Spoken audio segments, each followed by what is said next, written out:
while everybody is busy, are we taking the time to think about, are we busy with the right things?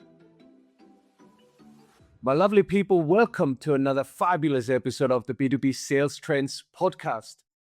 You know what fascinates me about sales? Well, you can lead a team that is doing pretty much everything, right? Chasing the right opportunities, speaking to customers, traveling to meetings, presenting, pitching, forecasting, and so forth.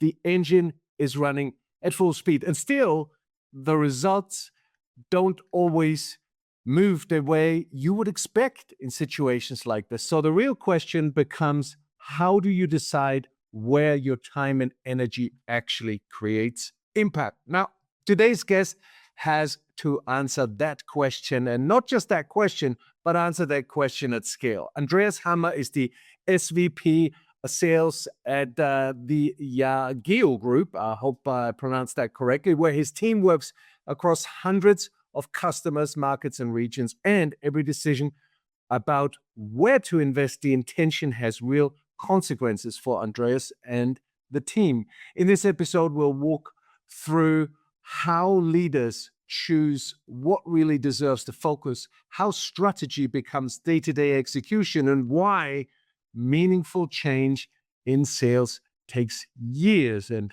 not quarters as we always want to. Andreas, welcome to the B2B Sales Trends Podcast. Thanks a lot. Happy to be here. Andreas, let's start by setting the scene here for our listeners a little bit. From your perspective, what are the biggest pressures and realities that are shaping currently modern sales organizations today? Well, I think we all would agree that modern sales organizations are more and more busy with a combination of multiple tasks they have to accomplish. And part of it is certainly reporting or administration work, but also obviously, driving results, which in sales means generating revenue. And this is really the quarter by quarter or month by month targets. And to bring that in line with, short-term tasks, fulfilling the reporting, generating the revenue, but also building up the pipeline mid and long term so that you can continue to grow your revenue. That's kind of the challenge every sales organization has these days. Right, absolutely. And we often hear that the sales teams are busier than ever.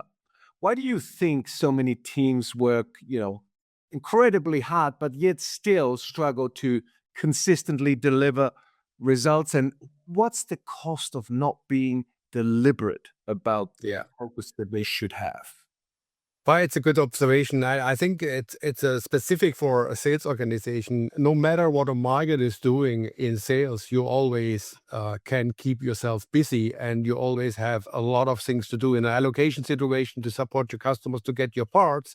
In a market where, which is a little bit of down market or soft market, generate and acquire new business. So sales always is busy, and it's not a good measurement for saying it's going to drive results. Being busy doesn't mean it necessarily is going to create results. The investment the sales organization has is time. So you need to make sure that the time is spent on the right things, the right customers, the right markets, the right topics. And that's the challenge of today's organization. While everybody is busy, are we taking the time to think about, are we busy with the right things? Right. Busy with the right things. Put some context for me on that. Do you have an example that you can share with the audience here?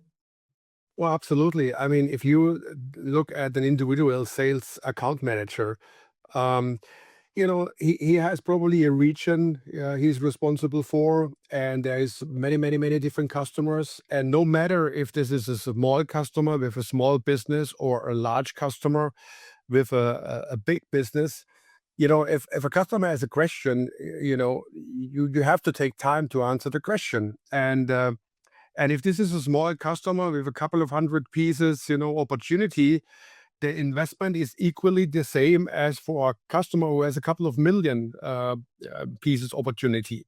So it's crucial for an account manager to distinguish between those two opportunities and allocate a right amount of time or even organize himself in a different way so that he can focus more on a bigger impactful customer rather than a small customer. Now, the other day I had another guest on one of the episodes, and she made a statement which I thought was interesting. It is something that you don't always hear, and I wonder what your opinion is to that. She said, people need to stop, or leaders need to stop equating progress with activity. What's your opinion there? Yeah, I think it goes in the same direction as what I was saying earlier. It's really taking the time ahead of time to understand where to focus, Yeah. to understand what's the opportunity I go after. I usually say, more technical people, application engineers, they get excited by solving technical problems. Right. But forgetting, is helping solving this technical problem at the end of the day generating business for me. So, and similar things are in sales. We need to think, you know, is what I'm doing and what I'm spending my time, and this is the investment we have to do. It's really time. Is this going to drive the results we are aiming for? Yeah. And that's exactly what this lady was talking about, I guess. Hey, a quick pause here, because if you're leading a sales team right now, you will want to hear this. We've just released our new report, the 26 Sales Trends for 2026. It's pulled from the conversations we've had with senior leaders on this very podcast. The themes, the shifts, and the realities shaping how customers buy and how teams need to sell in the new year. It's practical, it's concise, and it's built to help you make better decisions faster. You can download it for free at the link in this description box or at globalperformancegroup.com. Now, let's get back to the conversation. It's a really good one. Let's talk a little bit about the foundation for getting this issue right. How, in your opinion, should sales leaders decide which customers, markets, and opportunities truly deserve their focus? What would you say to that?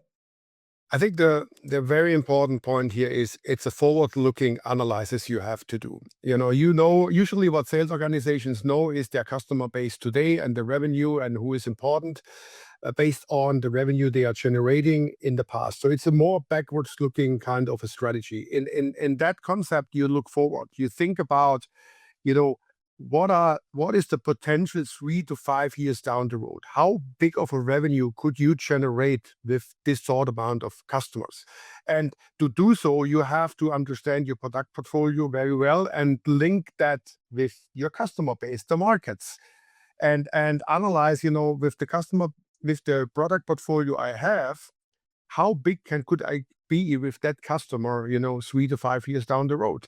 And that is going to define my focus area. So I want to prioritize my resources at the highest potential customers and leverage, distribution as an example for the longer tail customers. Yeah. It's interesting. I mean, this long-term strategic planning, for the lack of a better term here, is not very often done by people. It's so much short-term focus these days. Absolutely. And that's the issue. And it comes with a lot of different reasons, right? The pressures of hitting numbers and so forth, like you've alluded to in the beginning of this. Now, of course, let's assume we do that, right? Let's assume we even take a step and strategically plan a few years ahead on these things. Strategy only matters if it actually turns into action, right? I've seen so many strategies who look great on paper, and they don't turn out to be anything because they're not getting executed. What role, in your opinion, do metrics, KPIs, regular reviews play in making sure that strategy is executed where it matters most, in my opinion, at the point of customer contact? Well, it's a very important point. If you put a strategy down and you're not gonna measure on the way, how do you know that you're gonna work towards your desired result? So putting in measurements, simple KPIs, not too many, a few, reviewing that on a regular basis to track if you are still, on the right road towards driving the results you desire. And then obviously course correct if you differ from your desired results. So putting these KPIs in place, the right KPIs, measuring it regularly, putting reviews in place where you go over those KPIs, try to understand why results may not happen or why they happen in a different way, and then draw the right conclusion out of it is crucial to actionize the strategy. Yeah. Do you have some metrics or some KPIs as an example that you can share with the audience? Absolutely. I mean, it obviously depends on what kind of product you sell, what's the range of the product, but measuring new business opportunity, how many new business opportunity you come across, how many products you have identified, every single of these opportunities you can address on the board. If you talk about a PCB, there is multiple sockets on the board. So this kind of measurements, it's important that you continue to grow your pipeline, and then obviously design NBOs, new business opportunities versus design win. What's your ratio? Right. All those metrics should improve over time. Yeah. Yeah. Absolutely. And it's thank you. That's a good example of I always think that the clearer the KPI is, the clearer it's communicated also, because that's also a big issue that some leaders come out and say, okay, we got to achieve this. Here's the time frame. Here are the KPIs. Here are the metrics. Here and so forth. And then there is a disconnect between the leaders communicating that to the people who need to execute it, and then give people the tools, the skills, the behaviors, everything they need to execute that. Do you see that Absolutely. being an issue too? Absolutely. I think you hit a really a very important point. Over communicating is here really the thing to do. You have to explain what you try to do over and over again. And it comes with explaining it. Why do we do what we do? And I'll give you an example. You have a revenue today, but this is not going to stay forever, right? The customers, is going to end of life the project. So you have to take assumption, and we usually take around 10% of the revenue you have, you're going to lose every year. So even if you want to stay flat from a revenue point of view, you need to generate around 10% new business every year. And this doesn't mean you grow. Now, if you operate in a growing market, and electronics is a growing market, let's say we have a market that grows 10% year over year, you already have to generate 20% new business every year to keep your market share. So if you start to build, this kind of a storyline, explaining it with numbers, why we do what we do, you help people understand, and you help people working on those KPIs so that, they have a more control over future success rather than driving success by accident. Right, right, absolutely. Now, let's assume that we have the right strategy in place. We even got the right metrics. We've communicated to people and so forth. So we did everything right in this behavior change, right?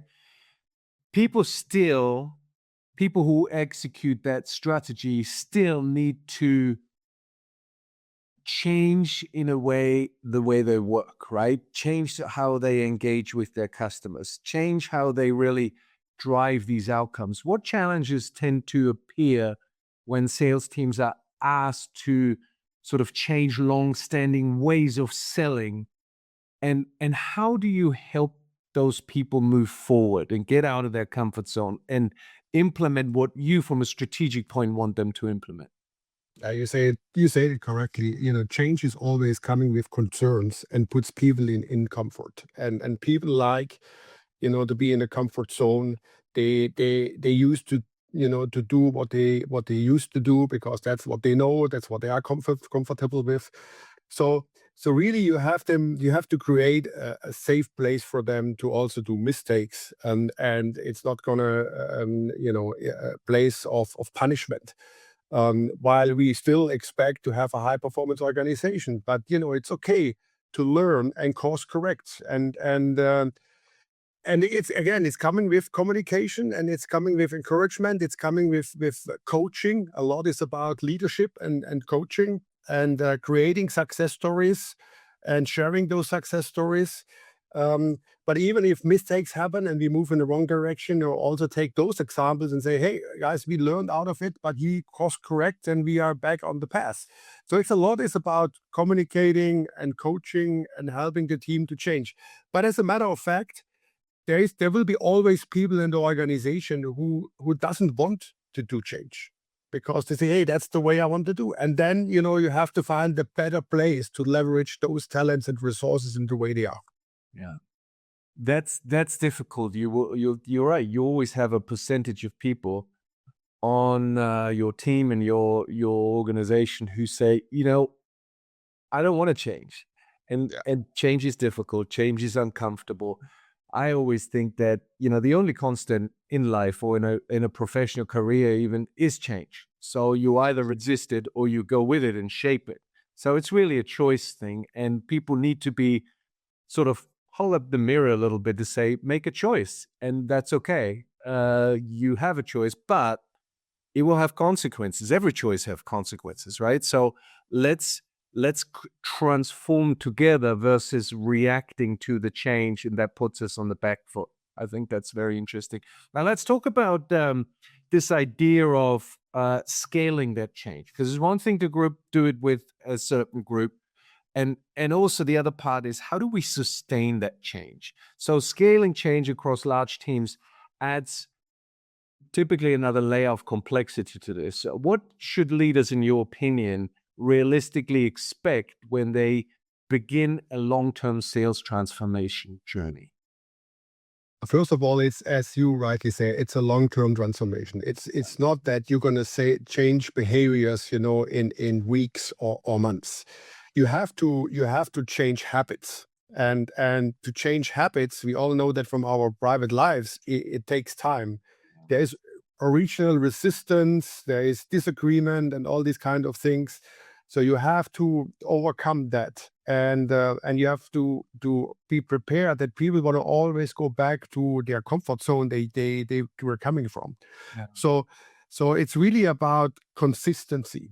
So lay out the strategy, and then follow the strategy with short-term action items, with the measurements, with the reviews, and convert the strategy into new habits. Looking at my NBO generation, want to grow my share, want to grow my diversified win ratio. If you continue doing that on a regular basis, organization will change. That's the new way how to do things. If you are not consistent and you break or you go back to some older habits, people always will go back the easy way. So you have to be consistent and generate new habits and get it implemented in the organization, and then it becomes a more self-fooled new way of doing things. Interesting. Okay. Let's make this a little bit practical, for our listeners here. And let's take a sales leader who really wants to strengthen their strategic foundation this quarter. What first step would you recommend him or her to be executed? So it's really important that you take yourself out of the day-to-day business. We are all, as I said in the beginning of the conversation, we are super busy with a lot of tactical stuff. So you have to take a step back to look at the bigger picture and be honest to yourself, to analyze where you are today. What's the status, and where do you want to go to? And that's essential for a leader to take that step back and look at the bigger picture, and do a honest analysis, and then put the right KPIs and actions in place to change towards the desired outcome. Yeah, absolutely. And that's a mindset shift, though, right? With any habit change, also from leaders, right? Absolutely. You have to change the mindset and then the skills and how you execute that. And it really comes down to how leaders think about that element that you have described, that productivity element, what mindset shifts do you think is required to move from keeping everybody busy and doing what they do to truly driving these meaningful results? I think what I see, the major mind shift is, you have leaders, which I would call our super account managers rather than leaders. So they have to take that step back and say, no, I'm not the super account manager who is always compensating for a lack of expertise or whatever of my organization. I become the strategic leader. And my goal as a leader is not to help to close the deal, which is obviously from time to time, it is a job. But my job is to coach and make my team better and have my team performing and laying down, the strategy and the things to do for my team rather than to do what my team's supposed to do. So I think that's the big mindset shift change, a manager or a leader has to do from day-to-day tactical stuff to more laying down the strategy and help the team to get better, coach them, train them, manage them. Absolutely. Are you up for a quick lightning audit to start, stop, and keep doing for leaders to give them some tips? Yeah, I mean, as I said, take the step back, take yourself out of the day-to-day work, learn to say no to certain things, learn to ask rather questions than to give answers. Right. The team needs to come back and put the problem in front of the leader and have solutions. And then you can advise and coach rather than, you get a problem on the table and you solve the problem. And again, that's change. That's a habit change. If organizations are used that my leaders are going to solve my problem, they will go always to the leader. If they are used to, my leader is going to help me to think differently so that I can find a solution myself, that's a habit change. And the team becomes more self-sufficient and more efficient as an organization. Love it. Love it. Let's do a quick lightning round here. Give me one habit that you believe every sales leader should start this year. Just one. Just one. I think really look at the bigger picture and strategize, where you want to be 2-3 years down the road. And that's one, but stay curious is another one. Yeah, I fully agree. Too much short-term strategy versus long-term outlook and view. I agree. Give me one thing that sales organizations typically overcomplicate, in your opinion. What does sales organization overcomplicate? I think it's the pure amount of work and how to get their hands around it, and not being able to say no to certain things, so to be able to say yes to important things. Right. Do you have a book or resource you can recommend to any sales leader out there that was particularly close to your style of leadership? Yeah, I think it's maybe not what you would expect, but a book I have been using over the last couple of years is called Factfulness from Hans Rosling. Oh, yeah. It's not a management book or whatever you may think you in sales need, but it's a book which is talking about you have impressions or you think but when you look deeper and when you look more into the details, you realize things are not the way you think they are. And this is very, very, it's a great learning for sales organization because we always tend to take assumptions in regards to a market, in regards to a customer. And we tend, and salespeople also have the tendency to believe they know everything about everything.